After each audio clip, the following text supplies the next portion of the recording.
दोस्तों, आप लोगों का स्वागत है पीसीएस हिंदी अकेडमी में। आज से मैं क्लास 8th की ज्योग्राफी का चैप्टर नंबर 1 पढ़ाऊंगा। दोस्त क्लास 7th की इसके पहले पढ़ा रहा था, वो कंप्लीट हो गया, प्ले लिस्ट में है। आप लोग को जब दोबारा से देखना होगा आप लोग देख लीजिएगा। आज शुरू करते हैं क्लास 8th की एनसीईआरटी का चैप्टर नंबर 1। जैसा चैप्टर का नाम है संसाधन। मोना और राजू अपना घर साफ करने में अम्मा की मदद कर रहे थे। दोस्तों, ये टॉपिक आप लोग को उदाहरण के माध्यम से समझाया गया है। मोना और राजू नाम के लोग अपना घर साफ करने में अम्मा की मदद कर रहे थे। इन सभी चीज़ों को देखो, कपड़े, बर्तन, अनाज, कंघा, शहद की बोतल, किताबें, इनमें से प्रत्येक उपयोगी हैं। मोना ने कहा, इसीलिए ये महत्वपूर्ण है। अम्मा ने कहा, ये संसाधन है। संसाधन क्या? अम्मा से राजू ने प्रश्न पूछा, संसाधन क्या? अम्मा ने बताया, प्रत्येक वस्तु जिसका उपयोग आवश्यकताओं को पूरा करने के लिए किया जाता है वह संसाधन। अम्मा ने वो राजू को बताया दोस्त कि वह वस्तु या वह वस्तु जिनका प्रयोग हम आवश्यकताओं को पूरा करने के लिए किया जाता है उन्हें हम संसाधन कहते हैं। अपने चारों ओर देखिए और निरीक्षण कीजिए, क्या आप संसाधन के विविध प्रकारों को पहचानने में सक्षम होंगे? आप प्यास लगने पर जो जल पीते हैं, आप अपने घर में जिस विद्युत का उपयोग करते हैं, स्कूल से घर पहुंचने के लिए उपयोग किया गया रिक्शा, पाठ्य पुस्तक जिसका प्रयोग आप अध्ययन के लिए करते हैं, वे सभी संसाधन हैं। दोस्त, बताया गया है आप आने जाने के लिए जिन यातायातों का प्रयोग करते हैं, आप घर में जो बिजली यूज करते हैं, आप पीने के लिए जो जल यूज करते हैं, आप पढ़ने के लिए जो पुस्तक यूज करते हैं, वे सभी संसाधन हैं। आपके पिता ने आपके लिए नाश्ता तैयार किया, उन्हें जिन ताज़ी सब्जियों का उपयोग किया है वे सभी संसाधन हैं। जल, विद्युत, रिक्शा, सब्जी और पाठ्य पुस्तक सभी में कुछ एक जैसा क्या है? उनमें से सभी वस्तुओं का उपयोग आपके द्वारा किया गया है, इसीलिए वे उपयोगी हैं। एक वस्तु अथवा पदार्थ की उपयोगिता अथवा प्रयोजकता उसे एक संसाधन बनाती है। दोस्त, बताया गया दोस्त एक वस्तु अथवा पदार्थ जिसकी उपयोगिता एवं प्रयोजकता उसे संसाधन बनाती है। राजू अब जानना चाहता है कि कोई वस्तु संसाधन कैसे बनती है। अम्मा ने बच्चे को बताया, वस्तु उस समय संसाधन बनती है जब उनका कोई मूल्य होता है। दोस्त, अम्मा ने बताया कि कोई वस्तु कब संसाधन बनती है, जब उसका कोई मूल्य होता है। इसका प्रयोग अथवा उपयोगिता इसे मूल्य प्रदान करते हैं। इसकी जो मतलब प्रयोग है दोस्त, और इसकी उपयोगिता जो है इसे मूल्य प्रदान करते हैं। सभी संसाधन मूल्यवान होते हैं। दोस्त, जो सभी संसाधन होते हैं मूल्यवान होते हैं। अम्मा ने कहा, मूल्य का अर्थ महत्व है। मूल्य का जो अर्थ है दोस्त वो महत्व है। कुछ संसाधनों का आर्थिक मूल्य होता है दोस्त, कुछ ऐसे संसाधन जिनका आर्थिक मूल्य होता है, मतलब आर्थिक महत्व होता है, जबकि कुछ संसाधनों का आर्थिक मूल्य नहीं होता, जबकि कुछ ऐसे संसाधन या वस्तु हैं जिनका आर्थिक महत्व नहीं होता है। उदाहरण धातुओं का आर्थिक मूल्य होता है। उदाहरण तो धातु होते हैं दोस्त, उनका आर्थिक मूल्य होता है, लेकिन मनोरम भूदृश्य का आर्थिक मूल्य नहीं होता है। परंतु ये दोनों संसाधन महत्वपूर्ण है। परंतु ये दोनों संसाधन जो है दोस्तों महत्वपूर्ण है और मनुष्य की आवश्यकताओं को पूरा करते हैं। और ये संसाधन मनुष्य की आवश्यकताओं को पूरा करते हैं। कुछ संसाधन समय के साथ आर्थिक रूप से मूल्यवान हो सकते हैं। बताया गया दोस्तों, कुछ संसाधन ऐसे हैं जो आर्थिक रूप से मूल्यवान हो सकते हैं। आपकी दादी के घरेलू नुस्खों को आज कोई वाणिज्यिक मूल्य नहीं है। दोस्तों ने बताया, आपकी जो दादी का घरेलू नुस्खे हैं उनका आज कोई वाणिज्यिक मूल्य नहीं है, लेकिन यदि वे पेटेंट करने के उपरांत मेडिकल फर्म द्वारा बेचे जाते तब आर्थिक रूप से मूल्यवान हो सकते हैं। लेकिन दोस्त, जब वो बताया गया कि जब वो पेटेंट करके मेडिकल फार्म द्वारा बेचे जाते हैं तो उसका आर्थिक मूल्य हो जाता है। शब्दावली। पेटेंट, इसका तात्पर्य है कि किसी विचार अथवा आविष्कार पर एकमात्र अधिकार से है। समय और प्रौद्योगिकी दो महत्वपूर्ण कारक हैं। दोस्त बताया गया समय और प्रौद्योगिकी जो होते हैं वो दो महत्वपूर्ण कारक हैं जो पदार्थ को संसाधन में परिवर्तन कर सकते हैं। जो पदार्थ को वो संसाधन में परिवर्तन कर सकते हैं। दोनों लोगों की आवश्यकताओं से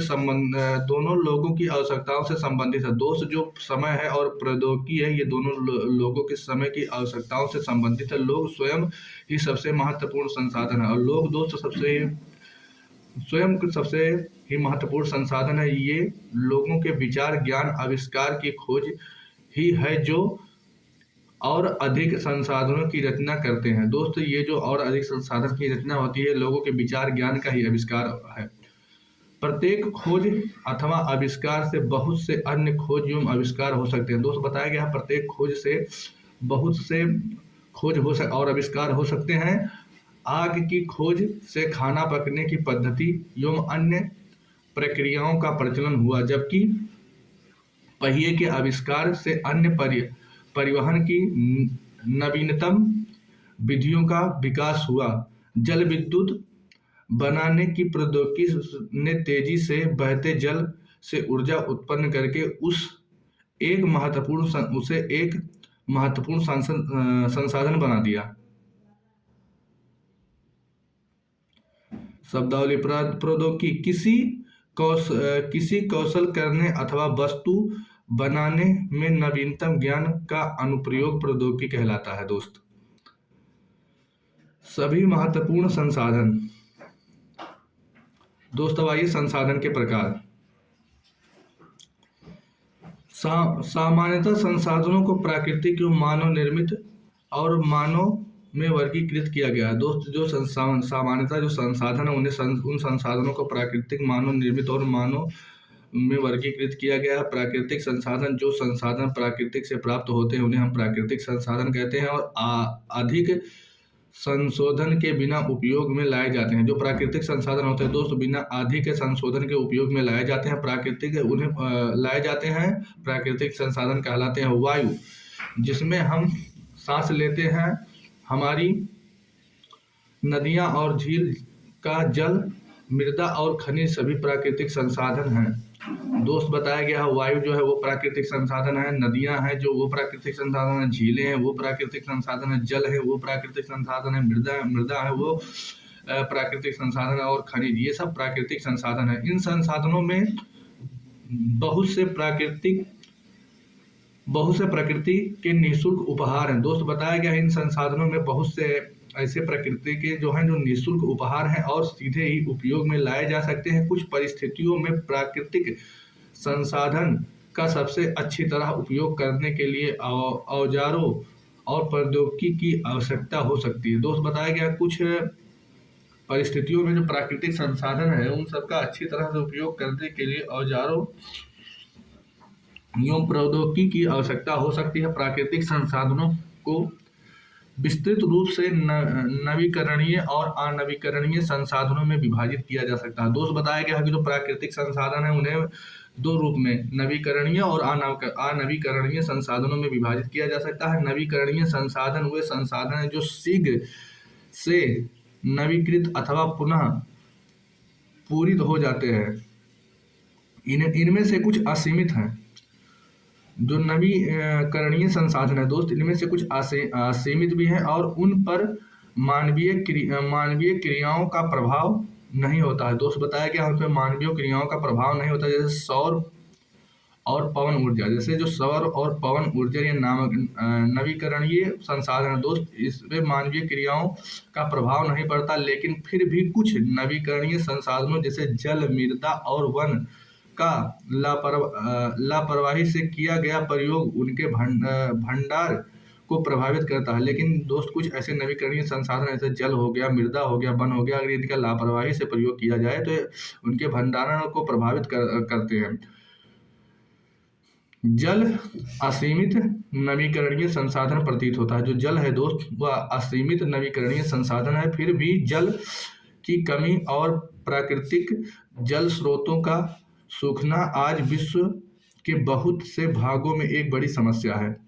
अनवीकरणीय संसाधन वे संसाधन जिनका अनवीकरणीय संसाधन वे संसाधन हैं जिनका भंडार सीमित है। दोस्त, जिनका भंडार सीमित है वह अनवीकरणीय संसाधन है। भंडार के एक बार समाप्त होने के बाद उनके नवीकृत अथवा पुनः पूरित होने में औजारों, दोस्त बताया गया है, जो अनवीकरणीय संसाधन है, एक बार अगर भंडारण समाप्त होता है तो उन के नवीकृत अथवा पुनः पूरित होने में हजारों वर्ष लग जाते हैं।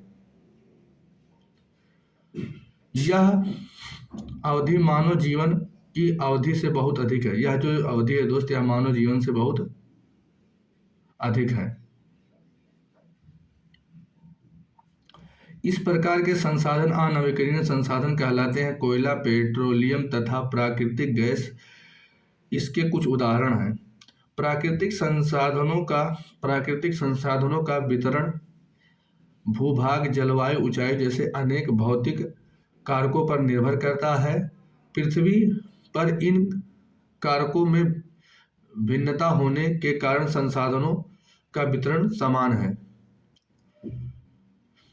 शब्दावली: संसाधन का भंडार, यह उपयोग के लिए संसाधन की उपलब्ध मात्रा है। मानव निर्मित संसाधन, कभी कभी प्राकृतिक पदार्थ तब संसाधन बनता है जब उनका मूल रूप बदल दिया जाता है। लौह अयस्क उस समय तक संसाधन नहीं था जब तक लोगों ने उससे लोहा बनाना नहीं सीखा। दोस्त, बताया गया कि लौह अयस्क जो था उस समय संसाधन नहीं था जब तक लोगों ने उससे लोहा बनाना नहीं सीखा। लोग प्राकृतिक संसाधनों का उपयोग पुल, सड़क, मशीन और वाहन बनाने में करते हैं, जो मानव निर्मित संसाधन के नाम से जाने जाते हैं। प्रौद्योगिकी भी एक मानव निर्मित संसाधन है। दोस्त, जो प्रौद्योगिकी है वो भी एक मानव निर्मित संसाधन है। इसीलिए हम लोग प्राकृतिक संसाधनों का उपयोग करके मानव निर्मित संसाधन बनाते हैं। मोना ने समझाते हुए कहा। हाँ, राजू ने स्वीकृति से सिर हिलाया। कुछ नवीकरणीय संसाधनों के बारे में सोचिए और बताइए कि किस प्रकार संसाधनों का अधिक उपयोग उनके भंडारण को प्रभावित करता है। मानव संसाधन: लोग और अधिक संसाधन बनाने के लिए प्राकृतिक का सबसे अच्छा उपयोग तभी कर सकते हैं जब उनके पास ऐसा करने का ज्ञान, कौशल तथा प्रौद्योगिकी उपलब्ध हो। इसीलिए मनुष्य एक विशिष्ट प्रकार का संसाधन है, अतः लोग मानव संसाधन हैं। शिक्षा और स्वास्थ्य लोगों को बहुमूल्य संसाधन बनाने में मदद करते हैं। दोस्त, बताया गया शिक्षा और स्वास्थ्य लोगों को जो बहुमूल्य संसाधन बनाने में मदद करते हैं। अधिक संसाधनों के निर्माण में सामर्थ्य होने के लिए लोगों के कौशल में सुधार करना मानव संसाधन विकास कहलाता है। संसाधन संरक्षण: मोना ने एक बुरा स्वप्न देखा और उसने देखा कि पृथ्वी पर सारा जल सूख गया है और सारे पेड़ कट गए हैं। वहां पर न तो छाया ही है, न ही छाया ही थी और न ही कुछ खाने पीने के लिए। लोग परेशान हो रहे थे और चारों तरफ भोजन और छाया की तलाश में निराश घूम रहे थे। उसकी माँ ने सपने के बारे में बताया। उसने पूछा, अम्मा, क्या यह सच हो सकता है? हाँ, अम्मा ने उत्तर दिया। यदि हम नवीकरणीय संसाधनों के प्रति सतर्क नहीं रहते हैं तो वे बहुत ही दुर्लभ हो सकते हैं और नवीकरणीय संसाधन निश्चय ही समाप्त हो सकते हैं। दोस्तों, वो बताइए अपने मोना को कि हाँ, ये सच है। अगर नवीकरणीय संसाधन का उपयोग हम ठीक ढंग से नहीं करेंगे तो नवीकरणीय संसाधन निश्चय ही समाप्त हो सकते हैं। राजू ने पूछा, हम इसके लिए क्या कर सकते हैं? बहुत कुछ, अम्मा ने उत्तर दिया, बहुत कुछ कर सकते हैं। आप अपने दोस्तों से बात क्यों नहीं करते? संसाधनों का सतर्कता पूर्वक उपयोग करना और उन्हें नवीकरण के लिए समय देना संसाधन संरक्षण कहलाता है। दोस्त बताया गया संसाधन जो है उनका सतर्कता पूर्वक उपयोग करना और उन्हें नवीकरण के लिए समय देना, मतलब पुनः प्राप्त उगने के लिए समय देना संसाधन कहलाता है। संसाधनों का उपयोग करने की आवश्यकता और भविष्य के लिए उनके संरक्षण में संतुलन बनाए रखना सतत पोषणीय विकास कहलाता है। दोष बताया गया है भविष्य के लिए उनके संरक्षण को संतुलन बनाए रखना ही सतत पोषणीय विकास कहलाता है। संसाधनों के संरक्षण के अनेक तरीके हैं। दोस्त बताया गया संसाधन के जो संरक्षण है उनके अनेक तरीके हैं। ये आइए आपको बता दूं। सतत पोषणीय विकास संसाधनों का सावधानी पूर्वक उपयोग ताकि न केवल वर्तमान की पीढ़ी अपितु भावी पीढ़ी पूरी आवश्यकताओं को पूरी कर सके, उसे सतत पोषणीय विकास कहते हैं। प्रत्येक व्यक्ति उपभोग को कम करके वस्तुओं का पुनः चक्रण और पुनः उपयोग द्वारा योगदान दे सकता है। अंततः यह एक विभिन्नता बनाता है क्योंकि सभी जीव एक दूसरे से जुड़े हैं। उस शाम बच्चों और उनके मित्र ने पुराने समाचार पत्रों, व्यर्थ वस्त्रों तथा बांस की डंडियों से लिफाफे और खरीदारी के लिए थैले बनाए। मोरा ने कहा, हम इन वस्तुओं में से कुछ वस्तु उन परिवारों को देंगे जिन्हें हम नहीं जानते हैं। मुस्तफा ने कहा, अपने